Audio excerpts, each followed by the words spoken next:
السلام علیکم ورحمۃ اللہ وبرکاتہ۔ قرآن کلاس 55 سورہ بقرہ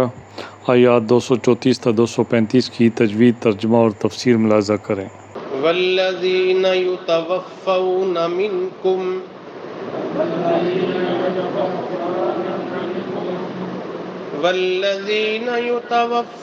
منکم ویذرون ازواجا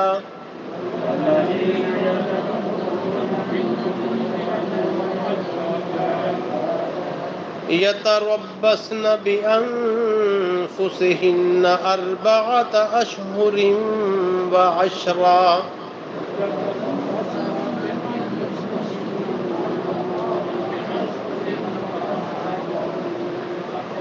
يتربصن بأنفسهن أربعة أشهر وعشرا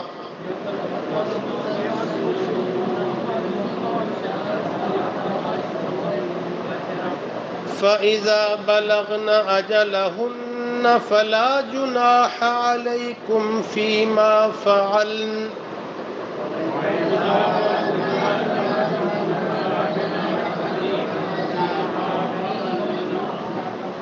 فإذا بلغن أجلهن فلا جناح عليكم فيما فعلن في أنفسهن بالمعروف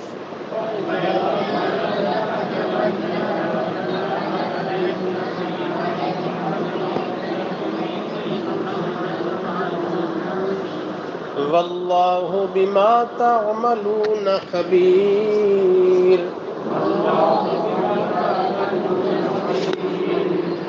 ولا جناح عليكم فيما عرضتم به من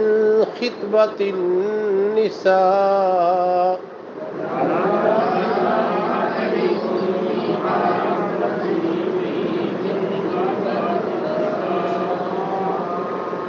ولا جناح عليكم فيما عرضتم به من خطبة النساء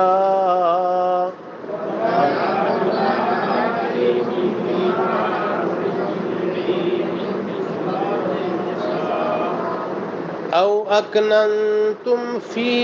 أنفسكم علم الله أنكم ستذكرونهن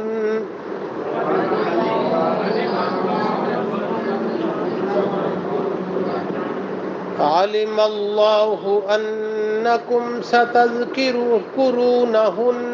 ولكن لا تواعدوهن سرا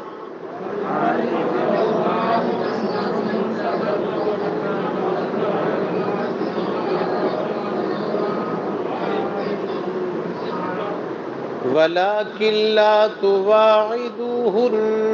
سرا إلا أن تقولوا قولا معروفا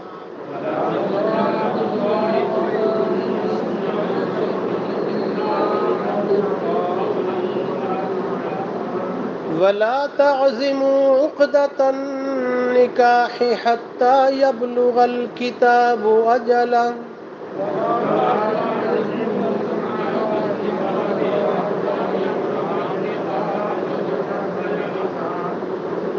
ولا تعزموا عقدة النكاح حتى يبلغ الكتاب أجله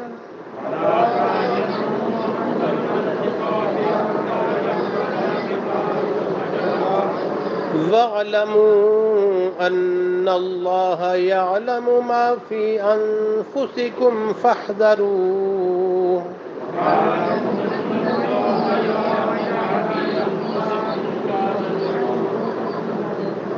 واعلموا أن الله يعلم ما في أنفسكم فاحذروه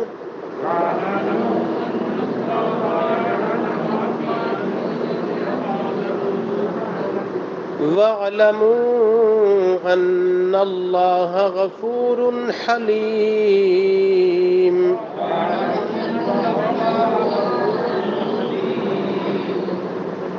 والذین اور وہ لوگ یتوفون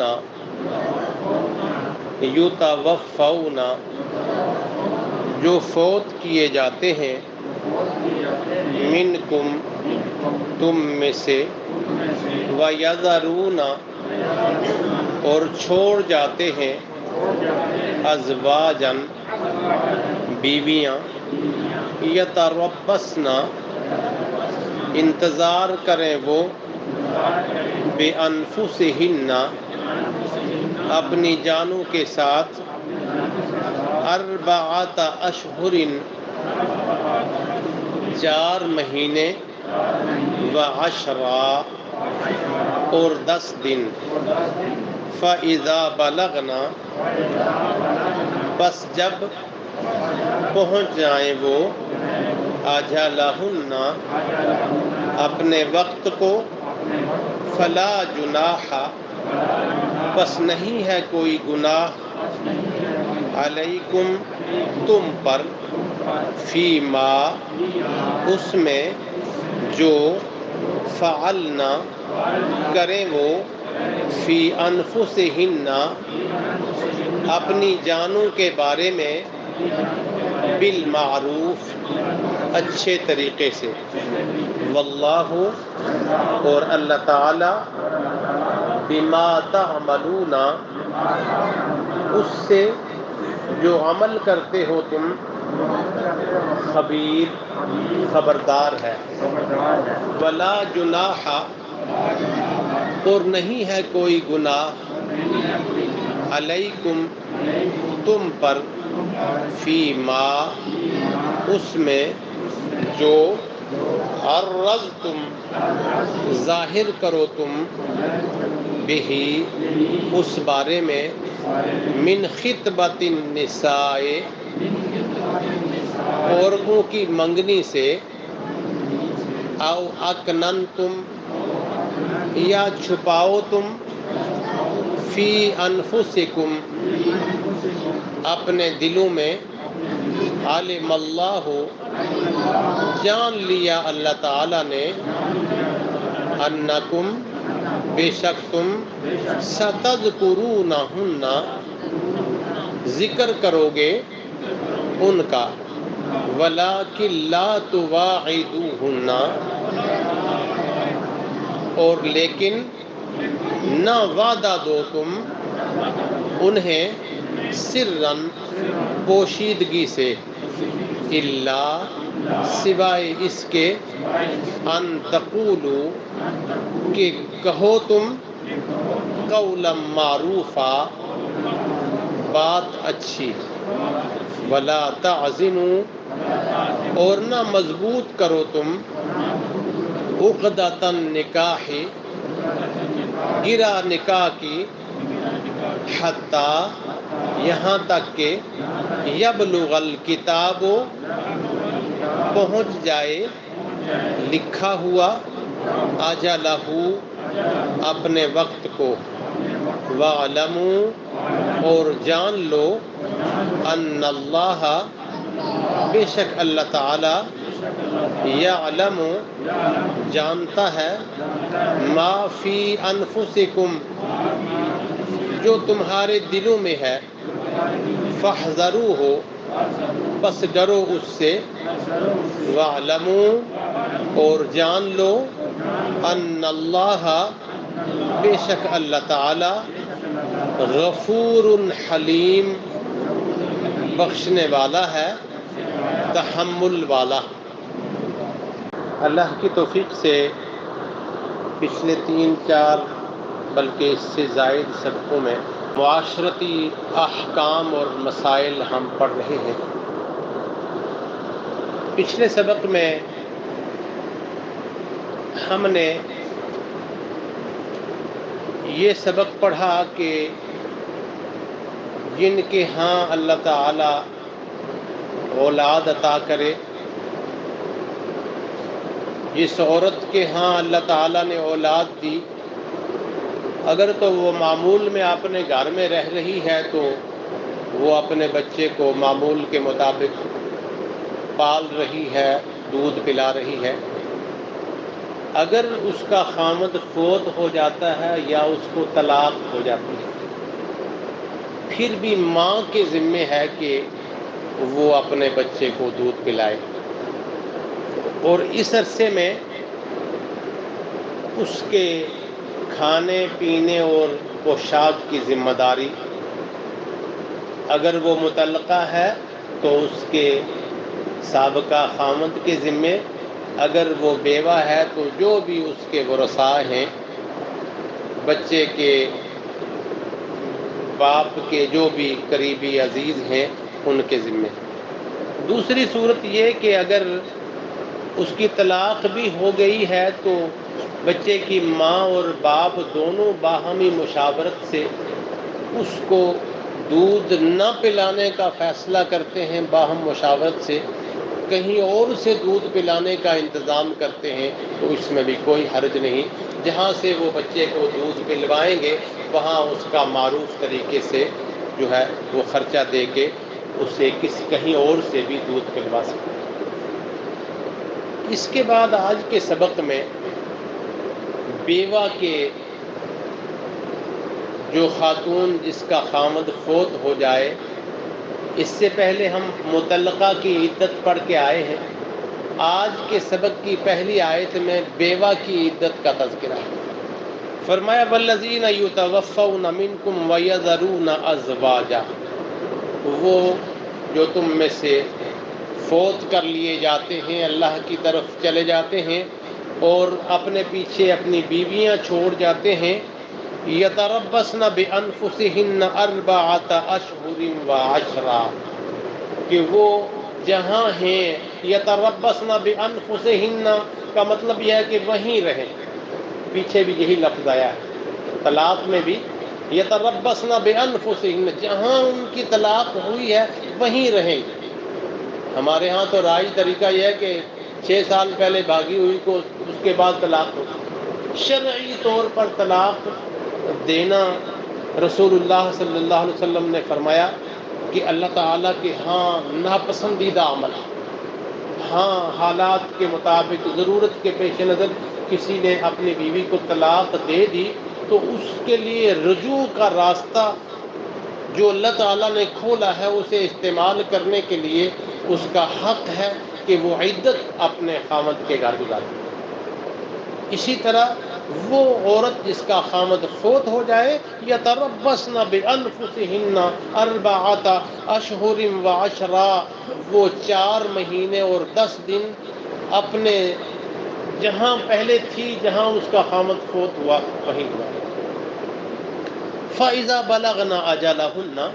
جب ان کی عدت پوری ہو جائے، فَلَا جُنَاحَ عَلَيْكُمْ، اب تم پر کوئی گناہ نہیں، فِيمَا فَعَلْنَ فِي أَنفُسِهِنَّ بِالْمَعْرُوفِ، اب وہ اپنے بارے میں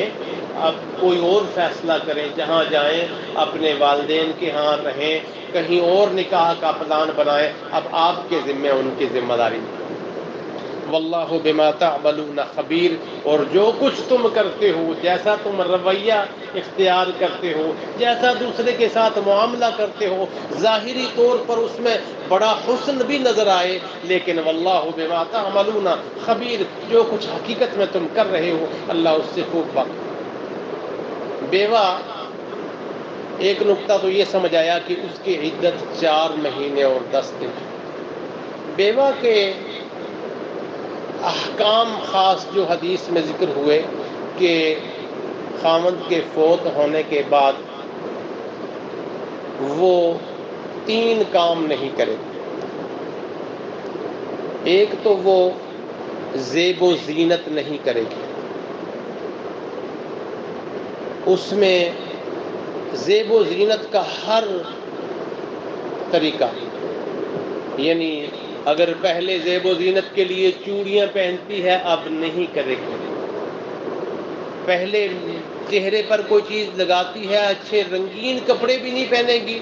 ہلکے رنگ کے کپڑے پہنے گی، اور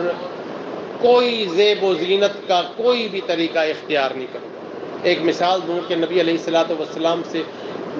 پوچھا گیا کہ ایک عورت جو بیوہ ہو گئی ہے تو وہ اس کی آنکھ میں کچھ مسئلہ ہے تو وہ سرما لگائے، اللہ کے نبی نے فرمایا نہ لگائے۔ جس طرح ایک مطلقہ عورت عدت کے اندر اسے ترغیب دی اللہ کے نبی نے کہ وہ زیب و زینت کرے. ایک تو یتربصن بانفسہن ثلاثۃ قروء، اپنی جہاں تھی وہیں عدت گزارے اور پورے اہتمام کے ساتھ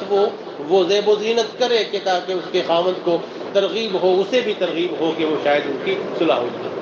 اس کے مقابلے میں دینی احکام کے خاتون جو بیوہ ہو گئی، ایک تو وہ زیب و زینت نہ کرے، چمکیلے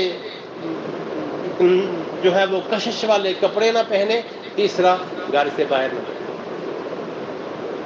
گھر سے باہر نہ جائے. زیب و زینت کی تو بہت سختی، لیکن گھر کے سے باہر جانے کے متعلق ایک نبی صلی اللہ علیہ وسلم سے سوال کیا گیا کہ ایک عورت، اس کا خامند فوت ہو گیا ہے، اب اس کے بچے کھیت میں کام کرتے ہیں، چھوٹے ہیں، ان کے ساتھ جانے والا یا ان سے تعاون کرنے والا کوئی نہیں، تو رسول اللہ صلی اللہ علیہ وسلم نے اس ضروری کام کی وجہ سے اسے کھیت تک جانے کی اجازت دی. تو 4 مہینے اور 10 دن جو ہے اس عدت کے دوران اس پر جو پابندی ہے کہ زیب و زینت نہ کرے اور حد المقدور گھر سے باہر نہ جائے. دوسرا، ولا جناح علیکم فیما عرضتم به من خطبۃ النساء. اب کوئی مطلقہ عورت ہے اس کے بارے میں، یا کوئی بیوہ عورت ہے اس کے بارے میں آپ کے دل میں کوئی خیال آیا کہ میں اس سے نکاح کرنا چاہتا ہوں، کوئی شخص اس سے نکاح کرنے کا ارادہ دل میں رکھے، تو اللہ نے فرمایا کہ اشارتاً اس کا تذکرہ کرنا کوئی حرج نہیں، اشارے کنائے سے یا کسی کے توسط سے اس تک یہ پیغام پہنچا دیا جائے کہ مجھے کسی اچھی عورت سے نکاح کرنے کی ضرورت ہے، تاکہ اس کے ذہن میں کچھ سوچنے کا موقع ملے. لیکن یہ کس صورت میں؟ کوئی عورت اگر اس کو رجعی طلاق ہوئی ہے، ابھی اس کو واپس کرنے کا حق اس کے خامند کا ہے، وَبُعُولَتُهُنَّ أَحَقُّ بِرَدِّهِنَّ. یعنی پہلی طلاق کے بعد عدت میں کوئی عورت ہے، نہ تو کوئی اس کو نکاح کا پیغام بھیجے، نہ اشارے کنائے سے بھی اس تک کوئی معاملہ پہنچائے. اسی طرح دوسری رجعی طلاق ہے تو اس تک بھی کوئی پیغام نہ پہنچایا جائے، اس کے ساتھ نکاح کا ارادہ نہ کیا جائے کہ ابھی اس کا خامند اس کو واپس کرنے کا حق رکھتا ہے. اب تیسری طلاق اس کی ہو گئی ہے جو بائن ہے، تو اس دوران چونکہ وہ عدت میں ہے، عدت کے اندر یہ جو ہے یہ اس کیفیت میں اشارے کنائے سے اس تک کوئی پیغام پہنچانے میں کوئی حرج نہیں. لیکن اللہ نے فرمایا خواہ تم اس کا اظہار کرو یا اپنے دل میں اس بات کو رکھو. علم اللہ انکم ستذکرونہن، اللہ کو معلوم ہے کہ تم ان کا تذکرہ کس طرح کرنا، ان تک پیغام کس طرح پہنچا رہے ہو. ولیکن لا تواعدوہن سرا، یہ بات ذہن میں رکھے کہ کوئی عہد پوشیدہ نہیں کرنا، یہ چھپی ہوئی آفتہ ریکارڈ شادیاں، آفتہ ریکارڈ نکاح، کوئی پیغام ان کو پہنچ نہیں. الا ان تقولوا قولا معروفا، ما سوائے اس کے کہ تم کھلی بات، جو پیغام ہو وہ عام پیغام ہو، خفیہ پیغام نہ. یعنی ایک مطلقہ عورت کے اس کی تیسری طلاق ہے، اس طلاق کے بعد عدت کے اندر جو ہے وہ اسے پیغام یا اسے اشارے کنائے سے اس تک پہنچایا جا سکتا ہے. اسی طرح ایک بیوہ عورت جو ہے وہ بھی عدت کے اندر ہے، تو اس کے ساتھ چونکہ اب اس کا خامند پہلا تو موجود نہیں، اشارے کنائے سے اس تک پیغام پہنچایا جا سکتا ہے. لیکن وَلَا تَعْزِمُوا عُقْدَةَ النِّكَاحِ حَتَّى يَبْلُغَ الْكِتَابُ أَجَلَهُ، جب تک کہ عدت پوری نہ ہو جائے، خواہ بیوہ کی ہو یا تیسری طلاق والی ہو یا کسی بھی صورت میں عدت جب تک موجود ہو تب تک اس سے کوئی بات پکی نہ کی جائے، نہ نکاح کیا جائے، نہ منگنی کنفرم کی جائے عدت کے اندر. تو جب عدت گزر جائے اس میں کوئی حرج نہیں. تو اللہ نے فرمایا کہ وَاعْلَمُوا أَنَّ اللَّهَ يَعْلَمُ مَا فِي أَنفُسِكُمْ، یاد رکھو جو تمہارے دلوں میں پنپ رہا ہے اللہ اس سے خوب بات. جو زبان سے کہہ رہے ہو، جو تحریر میں لکھ رہے ہو وہ الگ ہے، لیکن جو اصل میں تمہارے دل کی کیفیت، ارادہ اور جو دل کی پلاننگ ہے، منصوبہ بندی ہے، اللہ اس کو خوب جانتا ہے۔ فاحذروا، اس سے خائف رہو، اس سے ڈرتے رہو۔ وَاعْلَمُوا أَنَّ اللَّهَ غَفُورٌ حَلِيمٌ، اور یاد رکھو کہ اللہ تعالیٰ بخشنے والا ہے اور بڑے تحمل سے کام لینے والا ہے۔ وآخر دعوانا ان الحمد للہ رب العالمین۔